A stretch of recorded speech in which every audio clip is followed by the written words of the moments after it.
Bonjour et bienvenue dans cette nouvelle vidéo qui va nous emmener auprès des théorèmes qui relatent des principes fondamentaux de la statique.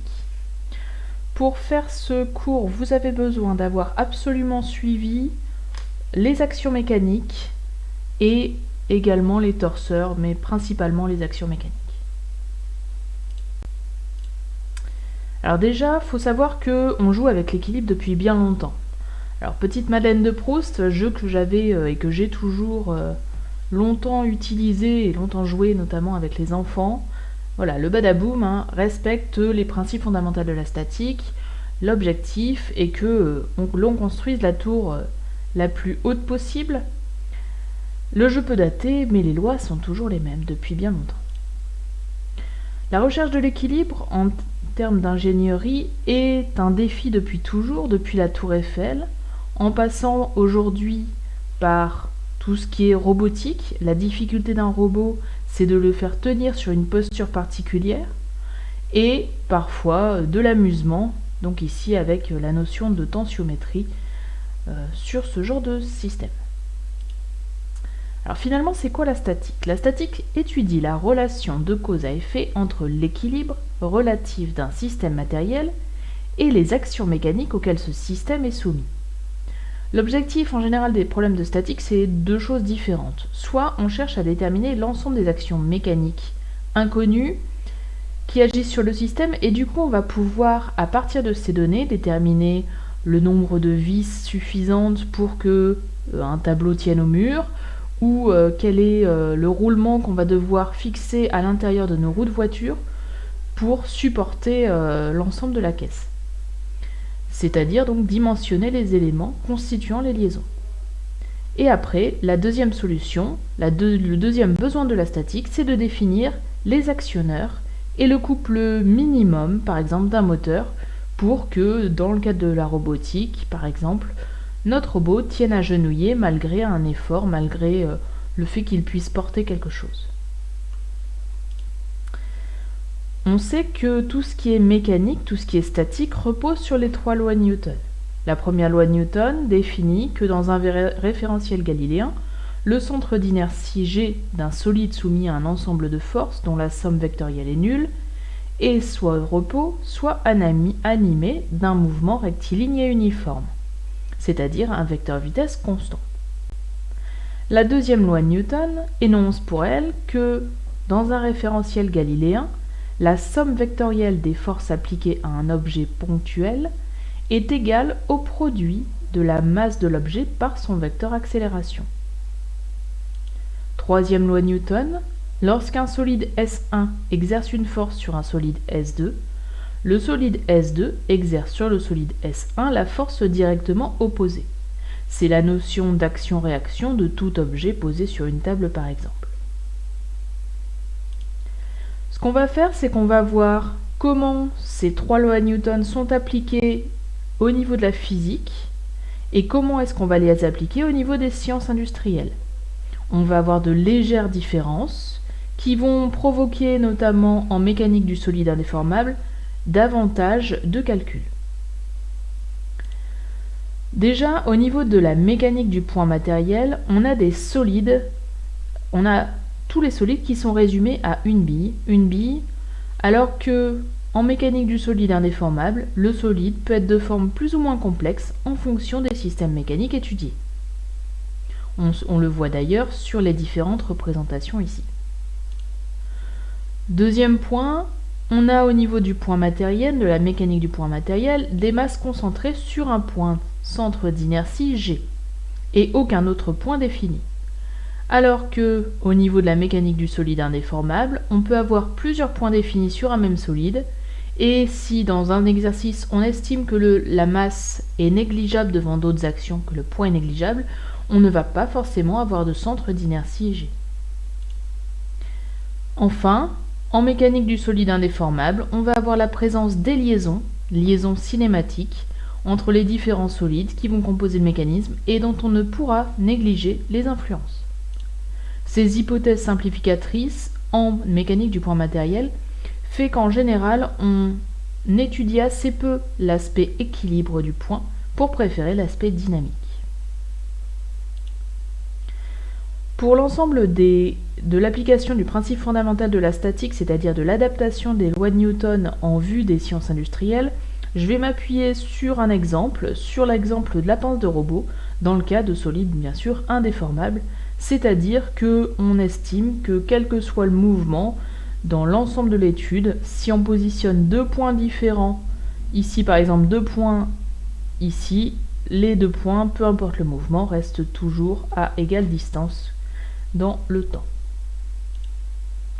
Alors, la première loi de Newton.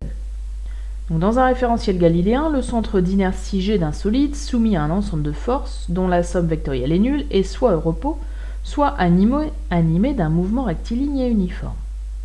Dans quelles conditions la pince est-elle en équilibre? Pour que la pince soit en équilibre, on va avoir deux choses. La première chose, directement issue de la loi de Newton, la première loi, c'est que la somme des forces appliquées au système matériel est nulle.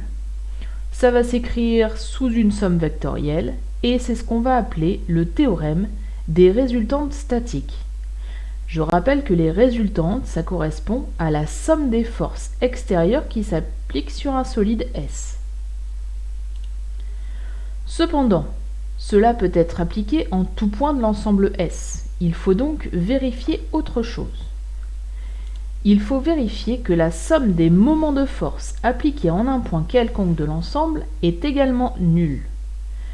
Ça va s'écrire sous la notion donc du moment à un point qu'on aura défini, donc la somme de ces moments de l'ensemble de ces forces est égale au vecteur nul.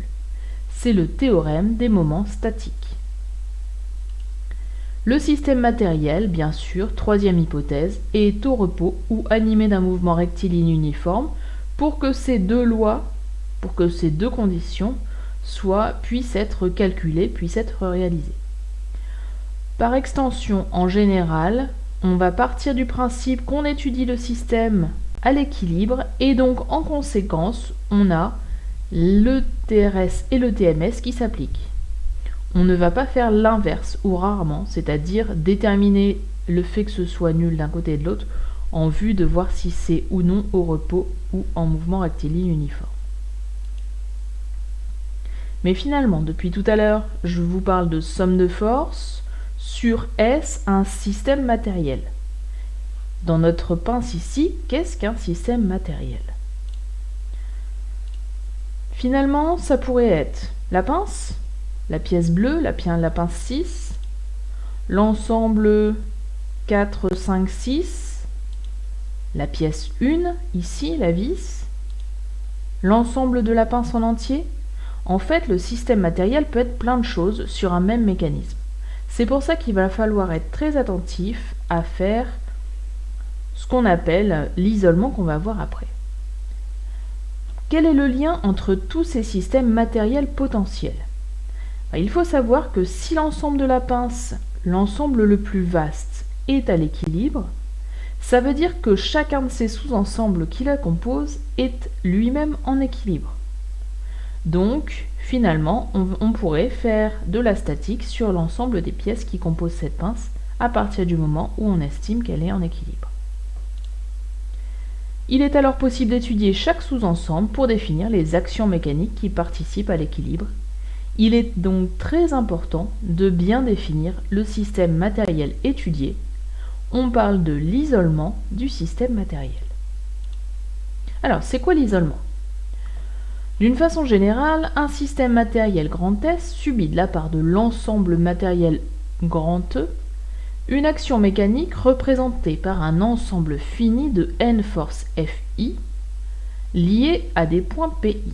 C'est-à-dire que si on prend un système matériel, par exemple la pièce 5, pour qu'elle tienne dans ses positions, elle a un ensemble de forces, ici 3 forces, qui sont traduites à travers les 3 pivots avec les pièces extérieures. Le E correspond, le grand E ici correspond à tout l'extérieur, le S correspond à l'intérieur et les F correspondent aux forces, aux efforts qui sont transmis par ces 3 pivots. En pratique, voici les étapes de l'isolement. Qu'est-ce qu'on va faire en vue de résoudre un problème de statique au préalable?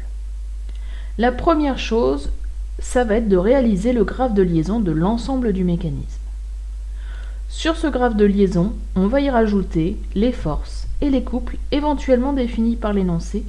C'est ce qu'on va appeler le graphe de structure. Ensuite, on va isoler en entourant l'ensemble que l'on veut étudier. On fait dans ces cas-là, on génère une frontière fictive. On détermine le bilan des actions mécaniques extérieures qui s'appliquent sur le système isolé. Voyons comment cela se met en pratique avec cette pince.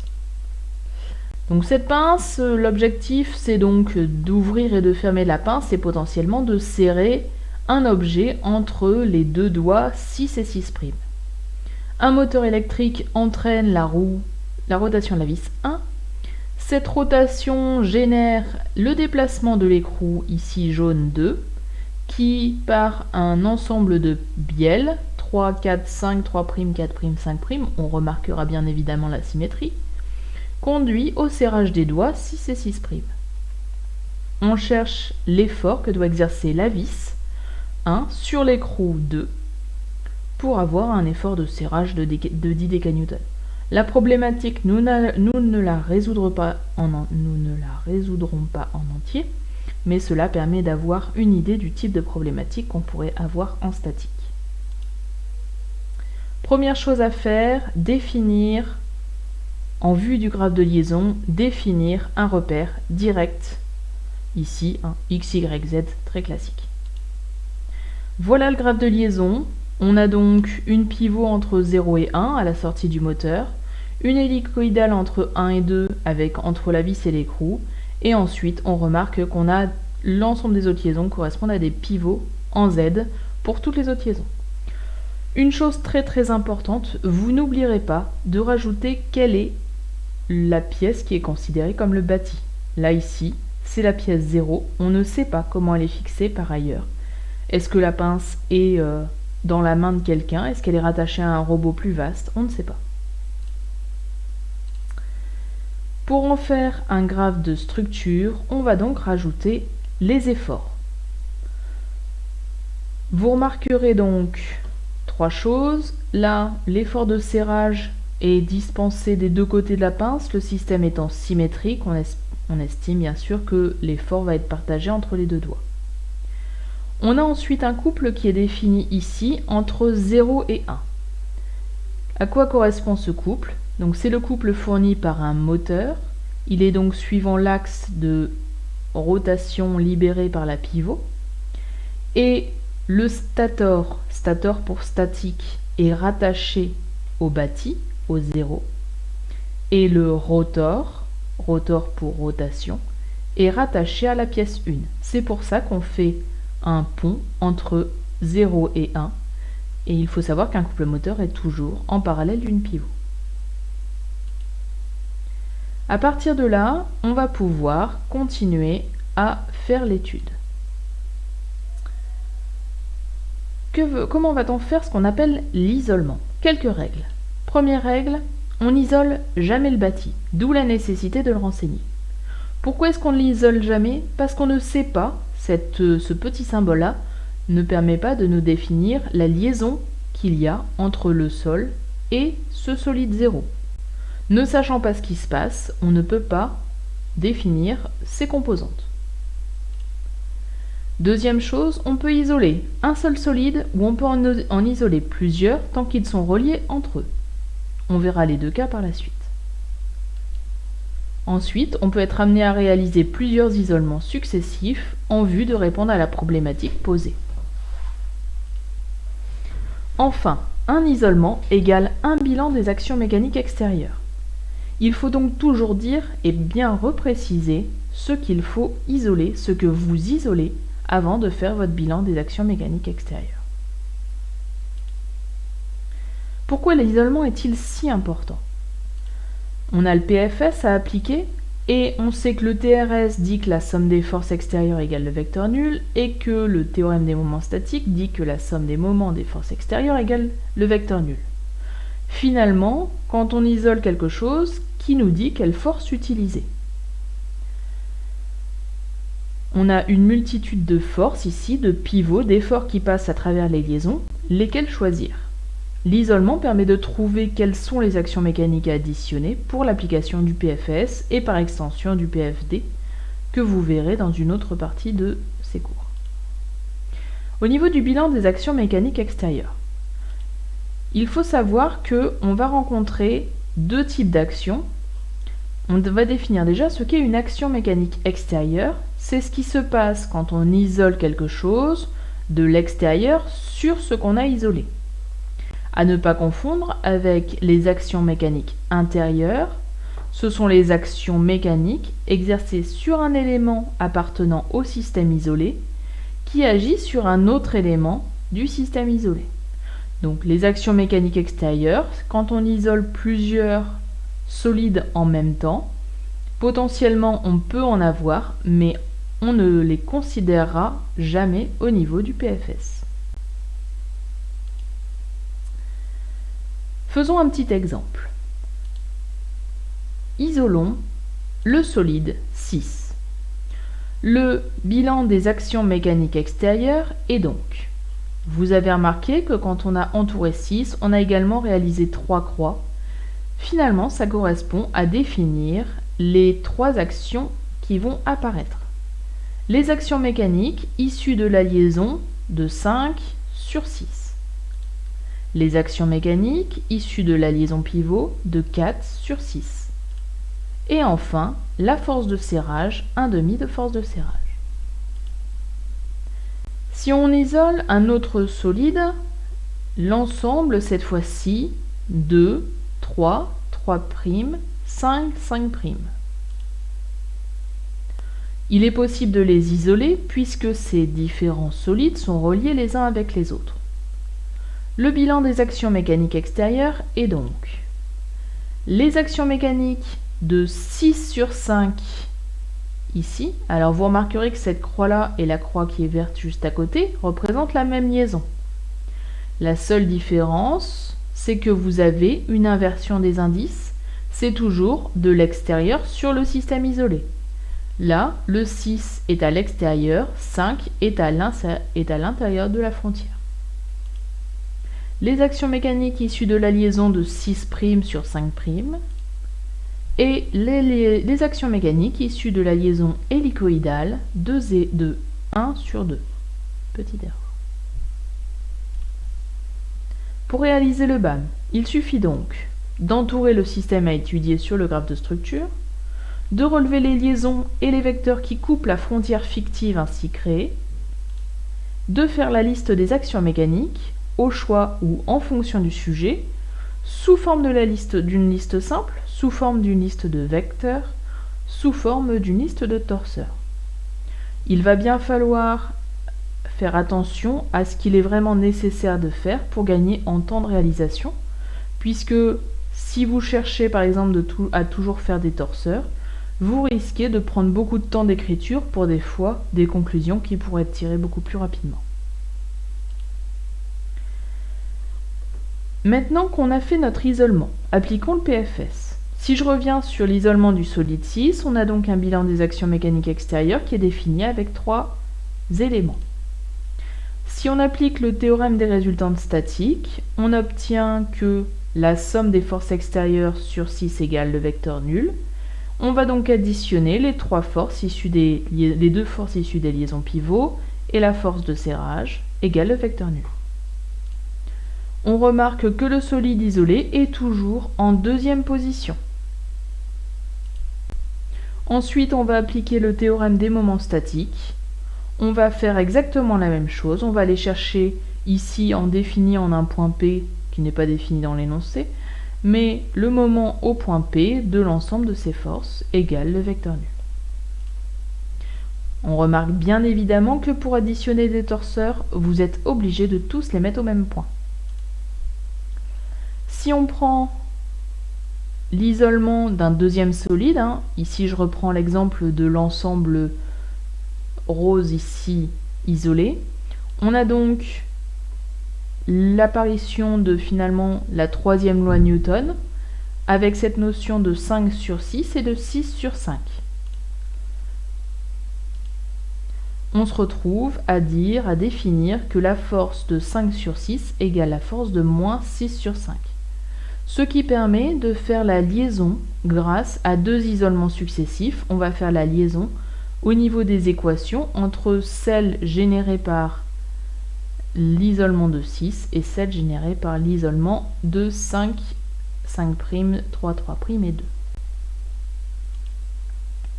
En isolant successivement les deux ensembles, les inconnus de la liaison pivot permettent de faire un lien entre les équations obtenues au premier et au second isolement, et tout va reposer là-dessus en statique quand on aura à résoudre des problèmes un peu complexes.